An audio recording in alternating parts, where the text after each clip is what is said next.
This It is was unacceptable. We've been 5:48 waiting a.m. when my phone hours. buzzed Ma'am, we're with doing the our latest best. The email storm from Your the best wall isn't board. good enough. All My kids snow are late. removal equipment is prohibited on community property. Non-compliance will result in fines and penalties. Outside, a deadly blizzard had already begun its relentless march across our neighborhood, snow whipping sideways, visibility nearly zero. My snowplow, the tool that could have saved dozens of people from being stranded or worse, sat idle in the garage. And just like that, the decision was made for me. I could either follow their rules or ignore the storm at my own risk. I bought the plow years ago, not for attention or recognition, but because winters here are merciless. Roads freeze solid in minutes. Hills become vertical walls of ice. Ambulances have been delayed before. Parents sometimes scramble for hours just to get kids to school safely. I cleared snow for neighbors, for friends, for anyone who needed it, and the gratitude had always been immediate. But the HOA had decided my good intentions were inconvenient, a threat to community standards. The storm arrived faster than forecasts suggested. By 6:15 a.m., drifts were already over the height of mailboxes. The wind carried snow like bullets, making streets disappear entirely. City plows were hours away. My phone buzzed again. Messages from neighbors. Bus stuck on Maple Street. Kids waiting in freezing cars. Panic hidden behind polite exclamation points. I checked the bus route. They had tried to navigate the neighborhood. Hills were iced over. The main loop, normally simple, had become a death trap of compacted snow and hidden ice. Diesel fuel in the bus was already starting to gel. The children, dozens of them, were trapped inside while the storm raged. And the worst part, there was nothing I could do without breaking HOA rules. I brewed a cup of coffee, staring at the plow. Every muscle in my body screamed to act. But every thought reminded me of the board's warning: fines, legal action, liability. I could comply and watch disaster unfold, or walk away and force them to face the consequences of their decision. The storm didn't care about rules, policies, or fines. It only cared that people survived, or didn't. Minutes later, my phone rang. It was the bus driver, calm but exhausted. "If anyone can, please clear a path," he said. I let the call ring. The words were simple, but their weight was enormous. At that moment, I understood the storm wasn't just snow. It was testing authority, responsibility, and the true measure of who would act when rules failed. I set down the mug, slipped on my boots, and walked out the door, leaving the HOA's warnings behind. The streets were white, the wind merciless, and a deadly blizzard was waiting to punish hesitation. I was about to see what happens when bureaucracy collides with real danger. The wind tore across the neighborhood like a living thing, whipping snow in every direction and reducing visibility to barely a few feet. My boots sank into drifts taller than I expected, the cold seeping through every layer of clothing. Every instinct screamed for caution, yet I knew hesitation could cost lives. The bus was stranded, and with each passing minute, the situation became more dangerous. Ice was forming in hidden patches. Temperatures were dropping faster than predicted. Time was not my friend. As I trudged toward the garage, I noticed neighbors peering through their windows, expressions a mix of curiosity, worry, and disbelief. Some whispered to each other. A few raised their fists, gesturing at the empty driveway where my plow should have been deployed. They had seen me clear the streets before. They knew what I could do. Yet, until now, authority had restrained action. Now, survival demanded it. I climbed into the cab of my plow, turning on the lights and warming the engine. Snow hammered the windshield, reducing visibility to a blur. The roads were unrecognizable, drifts stacked over parked cars and mailboxes, some deeper than the plow blade itself. Every turn required calculation, every movement measured. One wrong decision could bury me as well. I began clearing the street closest to the bus route first, cutting a path through the unyielding snow, pushing it toward the sides, creating a corridor of safety. Meanwhile, the bus driver called again, his voice steady but tense. "We're losing traction. Kids are shivering. Can you get us to the main road?" I spoke calmly into the phone, giving instructions. Keep the engine running intermittently to conserve fuel, have everyone sit together for warmth, and remain calm. The driver complied with meticulous precision, but I could hear the concern in his voice. There was a storm outside, and I knew if the plow didn't reach him, the consequences could be catastrophic. As I progressed, I realized something alarming. The main loop was completely iced over, the drifts taller than anticipated. Any attempt by the bus to maneuver would have resulted in sliding backward, spinning out of control, or worse. This was not a simple snow removal, this was a battle against a storm that refused to yield. I radioed the driver with updates, each message carefully calculated. The bus responded with slow, deliberate movements, inching toward my cleared path. At that moment, the full magnitude of the situation hit me. The HOA had banned the plow, claiming liability and community regulations. Now, the real liability was their own inaction. Lives were on the line. Children were waiting, parents panicked, and the storm was ruthless. The irony was brutal. Rules could never match experience, authority could never match action. And soon, they would witness the consequences of their decision firsthand. The plow engine roared against the wind, snow cascading from the blade in thick, relentless sheets. Every inch I pushed forward felt like a battle. Snowdrifts had hardened overnight, turning soft snow into ice-packed walls that fought against each pass. Visibility was nearly zero, but instinct and experience guided me. I knew where the bus was stranded, and I knew every hidden ridge and icy patch that could spin it out. One mistake could trap it forever, or worse. The bus driver's voice crackled through the phone. "We're at the bend near Elm Circle. Kids are scared. We can't move forward." I could hear the fear, restrained but palpable. I gave calm, precise instructions. Keep everyone seated, heaters cycling on intervals. Turn the wheels gently, counteract any slide, wait for my signal. There was trust in his voice now, a fragile lifeline between my knowledge and the storm. As I approached Elm Circle, I realized the true scale of the challenge. Snowdrifts had stacked higher than the bus's tires, the hill slicked with ice, wind gusting sideways like invisible fists. Every turn of the plow had to be measured. One wrong angle, one slight miscalculation, and both the bus and I could be buried. I angled the blade just right, scraping the icy drift, creating a narrow corridor for the bus to follow. Neighbors had begun to emerge despite the storm. They weren't interfering. They weren't complaining. They were helping. Salt in hand, guiding the plow with hand signals, shouting warnings about unseen hazards. Their faces were tense, breath visible in the freezing air, but their coordination was perfect. We had become a team, united by necessity, each person playing a critical role in saving lives. The bus began inching forward, tires gripping the narrow cleared path.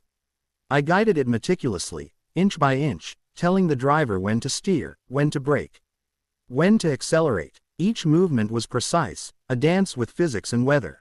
The kids inside were quiet now, some peeking out fogged windows, trusting the invisible lifeline outside that was clearing their path. Halfway through the drift, disaster almost struck. A hidden ice ridge caused the bus to slip sideways. Heart in my throat, I signaled with the plow, adjusting the path instantly, nudging the drift away and giving the driver a chance to regain control. The bus steadied, momentum regained, and inch by inch, we climbed the hill. By the time we cleared Elm Circle, sweat mixed with snow on my face, muscles burning, adrenaline still high. The bus was safe, for now. But the storm wasn't done. The main loop awaited, longer, steeper, and even more treacherous. And I knew that what came next would test more than skill, it would test patience, endurance, and resolve. The main loop stretched out before me like a frozen river, its surface slick, treacherous, and unforgiving. The snow had piled into walls on either side, some taller than cars, turning the normally simple route into a gauntlet. Wind gusted in waves, cutting through my coat, slapping the windshield with icy needles. I could barely see 20 feet ahead, but I knew the stakes. Dozens of children, parents frozen with worry, a bus teetering on the edge of control. This was no longer about snow removal, it was about survival. I checked the GPS coordinates the driver had sent. The bus was wedged midway along the loop, engine sputtering, diesel thickening from the cold. He was trying to inch forward, but every wheel spin risked sliding backward. The driver's calm tone over the radio barely hid the stress. "If you can, make a path. I can't risk turning anymore." I understood. One wrong move and the bus would be stuck for hours, or worse. Engaging the plow, I started cutting through the packed snow. The blade bit deep, scraping ice from the road as the engine growled in protest. Every pass felt like a battle with physics itself. Drifts resisted, wind pushed snow back faster than I could clear it, and every curve demanded careful navigation. One misjudged angle could send me sliding into a snowbank, or worse, the bus. Parents had begun venturing out despite the storm. Not recklessly, but strategically, placing sand and salt along the worst spots, guiding the bus driver with flashlights and shouts. The community, once sidelined by bureaucracy and HOA rules, was now united by necessity. They moved like a single organism, instinctively compensating for the storm's brutality. It was messy, exhausting, chaotic, and utterly effective. Halfway through the loop, a sudden gust nearly spun the plow sideways. I fought the wheel with every ounce of strength, blades scraping jagged ice, snow spraying like a frozen wave. Behind me, I saw the bus wheels dig into compacted snow. I radioed precise instructions: steer slightly left, brake gently, hold steady. The bus responded perfectly, regaining balance inch by inch. My heart pounded, adrenaline surging, yet every movement was calculated. By the time we reached the steepest incline, the bus driver was following my cleared path flawlessly. The children inside were quiet now, some pressing faces against frosted windows, trusting the invisible corridor carved by my plow and the community's effort. I adjusted the blade, pushing snow to the side, widening the path. The hill that would have trapped them forever became navigable, even in the storm. Finally, after what felt like an eternity, the bus cleared the main loop. Tires gripped solid ground, engines running smoothly. I eased the plow to the side, letting the bus continue on its route, safe. The collective relief was palpable. Parents waved, children cheered softly, but no one celebrated too loudly. The storm wasn't over, and vigilance was still necessary. I wiped the frost from the windshield, breathing hard. This was far from finished. The storm would test us further. But one thing was clear: the streets were alive with effort, determination, and action, proof that when authority fails, people rise. The bus had cleared the main loop, but the storm wasn't finished yet. Snow continued to fall in relentless sheets, gusting sideways and piling into drifts as if the sky itself were conspiring to undo every effort. The plow and I moved cautiously down the side streets, cutting paths wide enough for emergency vehicles, grocery trucks, and stranded cars. Every turn demanded focus. Every pass was a negotiation with physics and weather. Mistakes could trap vehicles or worse, injure people. Parents and neighbors were working alongside me, not out of obligation, but necessity. Some spread salt, some cleared sidewalks, others guided cars through slippery intersections. The streets had become a collaborative battlefield. Even the elderly were helping, using shovels strategically, offering directions, checking on families who had no means to move through the storm. The sense of teamwork was palpable. Authority was absent, irrelevant, competence and coordination were all that mattered. At one intersection, I noticed a car trapped sideways in a drift, its hazard lights flickering. A mother sat inside with a baby in her arms, panic flashing across her face. I guided her out, signaling her to wait while I cleared a safe path. One neighbor helped push lightly, and together we freed the car. Relief washed over her face, a silent acknowledgement that sometimes community matters more than rules, and that action saves lives. Meanwhile, the bus driver radioed in updates. All students accounted for, moving slowly toward the elementary school. His calm voice belied exhaustion, and I knew how hard it had been to maintain composure with dozens of children stranded, engines struggling, tires sliding on ice. My efforts had given him the chance to stay safe, to keep the kids calm. It wasn't heroism, it was responsibility. By mid-morning, the streets were gradually navigable. Snow was still falling, but paths existed. Parents guided children safely to the bus stops. Stranded cars were freed. Emergency vehicles could access every street. And yet, the storm had left its mark. Piles of snow taller than people in some areas, hidden ice, and a lingering chill that reminded everyone of the danger they had faced. Through it all, the HOA remained in the background. Their emails had slowed. Their warnings were quiet. For once, authority didn't obstruct action. Perhaps they had learned that in emergencies, regulations are meaningless if they endanger lives. I finally parked the plow in my driveway, muscles sore, body exhausted, but satisfaction settling in. The storm had tested rules, patience, and endurance. It had proven that when bureaucracy fails, competence and courage prevail. And while the snowstorm still raged elsewhere, for our neighborhood, the worst had passed, not because of authority, but because people were willing to act. The storm would continue, but so would we.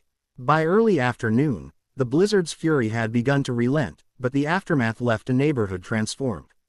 Streets were littered with snowbanks taller than some cars, icy patches hidden beneath a deceptive white blanket, and small drifts that threatened to trap vehicles at any moment. Exhausted parents guided children home, neighbors shoveled sidewalks, and I finally allowed myself a moment to breathe. But the storm's lesson wasn't over, it had only begun. The bus was safely at the school now, children laughing despite the ordeal, relieved parents exchanging quick hugs in the cold. The driver radioed in gratitude, but there was no need for it. Watching him maneuver dozens of kids safely through streets that had become treacherous in minutes was its own reward. I realized something important. In crises, trust and coordination mattered more than rules. Authority could dictate nothing in the face of snow, ice, and necessity. News of the stranded bus had spread quickly through the neighborhood. Some parents were furious at the HOA for prohibiting my plow, while others praised the response of neighbors who had acted together. The HOA sent an email, but it was noticeably different from before, short, cautious, avoiding blame. Something had shifted. Their policies had been tested, and reality had exposed gaps they could no longer ignore. Later that day, I received another call, this time from a local news reporter. "We hear about a plow saving a bus during a deadly blizzard," she said. "Can we get a statement from you?" I hesitated. I didn't want the attention. I didn't want the accolades. But I understood the value of the story. People needed to know the lesson. Preparedness, action, and community are more effective than rules when emergencies strike. I spoke briefly, emphasizing that the storm revealed strengths and weaknesses in everyone. Those willing to act, those forced to wait, and those who tried to control from behind desks. The reporter listened intently, and I hung up knowing the story would reach more ears than any HOA meeting ever could. By evening, the storm had slowed almost to a stop. Snow continued to fall lightly, but the roads were passable, and emergency vehicles could move freely. Neighbors gathered, not to celebrate, but to clear remaining drifts, check on each other, and ensure no one was stranded. The unity was quiet but profound. As I prepared to retire the plow for the night, I realized the blizzard had taught a series of lessons that no policy manual could ever capture. It had tested authority, patience, and skill, and ultimately, it had shown that decisive, coordinated action saves lives. The storm had passed, but the experience would remain, a reminder that when rules fail, responsibility cannot. The morning after the storm, the neighborhood looked almost peaceful, but the snowbanks reminded everyone of the chaos that had unfolded just hours earlier. Children ran carefully along cleared sidewalks, neighbors shoveled stubborn ice, and the school bus was parked safely in its depot. Yet, there was an unspoken tension in the air, a recognition that authority alone had almost cost lives. The HOA had learned a lesson the hard way, but I knew it wasn't over. By 7 a.m., another minor snowfall had begun, dusting the streets like powdered sugar. City plows were still stretched thin from the previous blizzard, and the main roads were icy. The bus driver called again, a hint of concern in his usually calm tone. "We have a small route blocked by drifts. Can you advise or clear it?" I smiled slightly. This time, I didn't hesitate. The plow was already warmed, ready, and the community had seen what we could accomplish when action replaced bureaucracy. As I made my way to the blocked street, neighbors joined naturally. Not because they were told, but because everyone understood the rhythm of preparedness. Some shoveled sidewalks, others salted the most dangerous patches, while a few guided cars through narrow openings. The streets were no longer a battlefield, they were a coordinated effort, a living system designed to withstand snow, wind, and panic. Halfway down the route, I noticed a car wedged in a drift, blocked from moving forward. The driver, a local parent, waved frantically. I signaled with the plow and guided them carefully, giving instructions to turn slowly and follow the cleared path. The tires gripped finally, and the car moved forward. The parent waved again, relief etched across their face. In that moment, I understood. Survival doesn't come from rules or authority, it comes from knowing who will act and trusting them to do so. Meanwhile, The bus inched along the cleared path, every wheel carefully placed, following my guidance over the radio. Children pressed faces against foggy windows, marveling at the snowplow cutting a path through the storm. They didn't know the politics behind it, nor did they care. For them, safety and warmth were the only reality. By mid-morning, all buses had completed their routes safely. Streets were navigable. The storm continued lightly, but the neighborhood had learned its rhythm. Authority had been silent, observation replacing obstruction. Parents, neighbors, drivers, and I moved as a single unit, a network of competence that rules could not dictate. As I parked the plow and wiped frost from the windshield, I realized the full lesson. When danger arrives, preparation, trust, and decisive action will always trump policy. The storm had passed, but the experience had permanently changed the community's approach to winter, responsibility, and survival. By late January, winter had fully settled, but the neighborhood no longer feared the snow in the way it once did. The deadly blizzard had left its mark, not just in towering drifts and hidden ice, but in the way people thought about preparedness and responsibility. Authority, the HOA, had receded from the center of winter decisions, replaced by competence, coordination, and initiative. This storm had become less about snow and more about culture. That morning, an early snowfall dusted the streets, thin at first but steadily growing heavier. City crews were delayed, stretched thin from prior storms, and parents were anxious about bus routes. I prepped the plow, checking hydraulics, lights, and blade, knowing this would be a test, though far smaller than the first blizzard. The bus driver called. Drifts on the main route, some icy patches. Can you help guide us? His tone was calm but measured.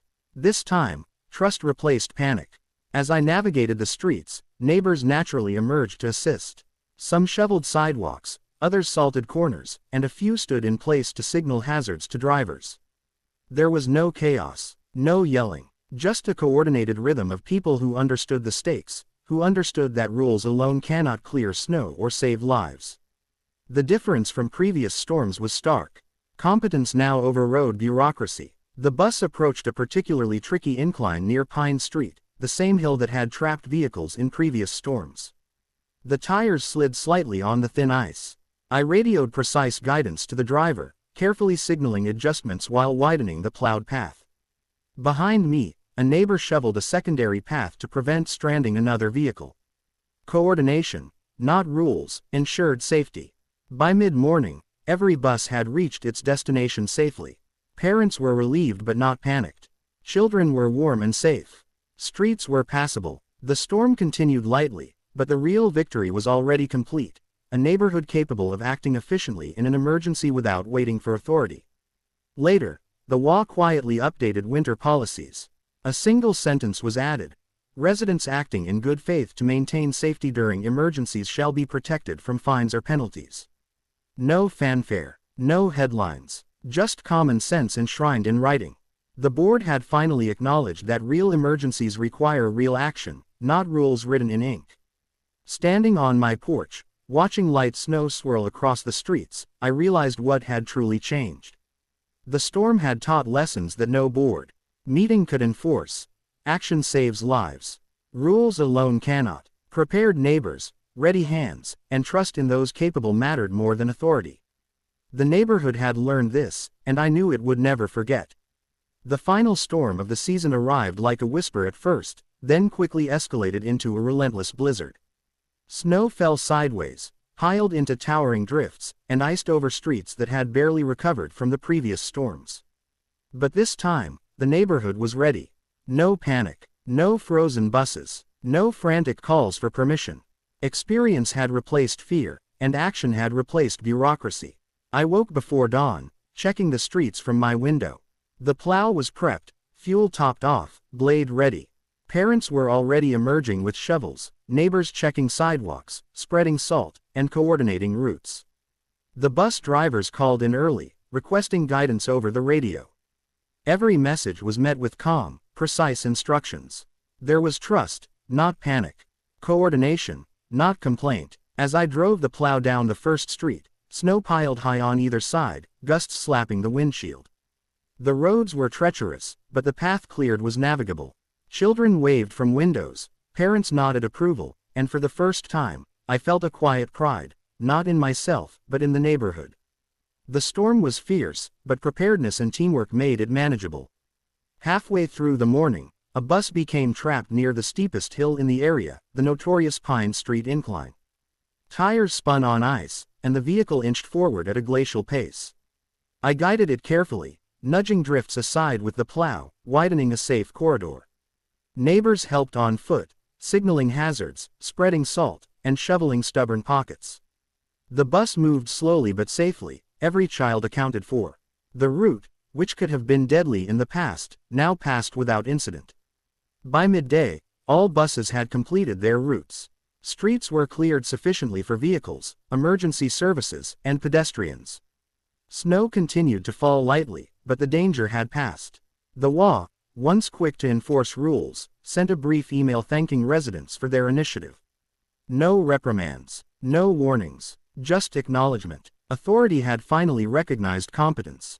As I parked the plow in the garage and wiped snow from the blade, I reflected on the winter. The blizzards had tested us, not just the machines, but the people. They revealed flaws in bureaucracy, the limits of rules, and the strength of action. They showed that preparedness, trust, and initiative save lives where authority cannot. The neighborhood had changed. Children, parents, drivers, and neighbors had learned that rules are secondary to safety. Authority matters less than action. Winter storms will come again, but this community is ready. And I, standing in the quiet after the last blizzard, understood the truth. Survival belongs to those who act, not those who wait for permission. The snow fell gently outside, but the lesson was permanent. Action, not authority, clears the road. And for this neighborhood, that truth will endure long after winter ends.